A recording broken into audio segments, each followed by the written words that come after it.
अस्सलाम वालेकुम viewers, welcome to my channel. आज मैं आपके लिए जनरल नॉलेज की चंद नई सवालात लेकर आई हूँ।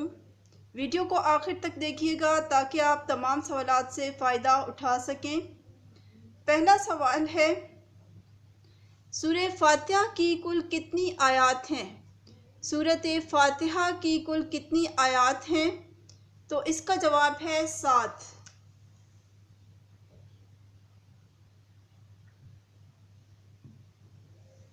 दूसरा सवाल है, सूरत फातिहा कहाँ नाजिल हुई? सूरत फातिहा कहाँ नाजिल हुई? इसका जवाब है मक्का में।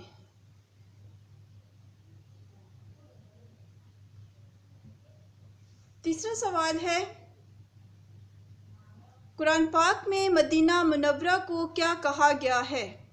कुरान पाक में मदीना मुनव्वरा को क्या कहा गया है? इसका जवाब है यसरब।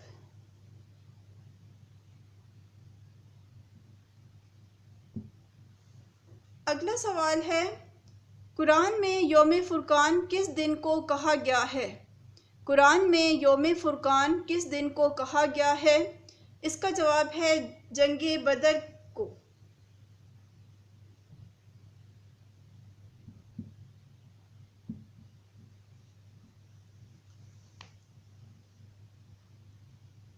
अगला सवाल है, कुरान का मक्की दौर बड़ा था या मदनी? कुरान का मक्की दौर बड़ा था या मदनी? इसका जवाब है मक्की दौर।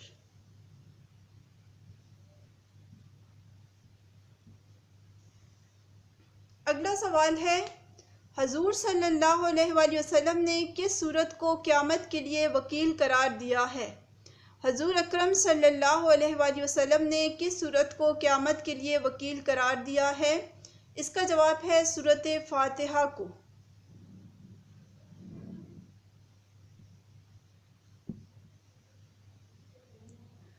अगला सवाल है, कुरान मजीद का वो कौन सा पारा है जिसकी एक भी सूरत हरूफ मुक़त्तआत से शुरू नहीं होती?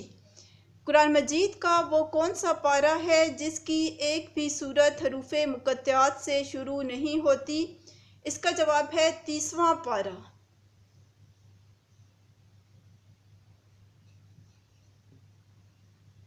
तीसवां पारा।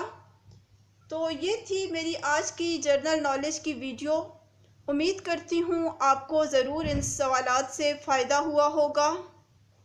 मज़ीद ऐसी वीडियोस देखने के लिए हमारे चैनल को सब्सक्राइब कर लें। चैनल को सब्सक्राइब करके साथ दिया हुआ बेल आइकन ज़रूर प्रेस करें ताकि आपको हर नई आने वाली वीडियो का नोटिफिकेशन सबसे पहले मिलता रहे। वीडियो को लाइक करें, शेयर करें और कमेंट करें। अगली वीडियो के आने तक अल्लाह हाफिज़।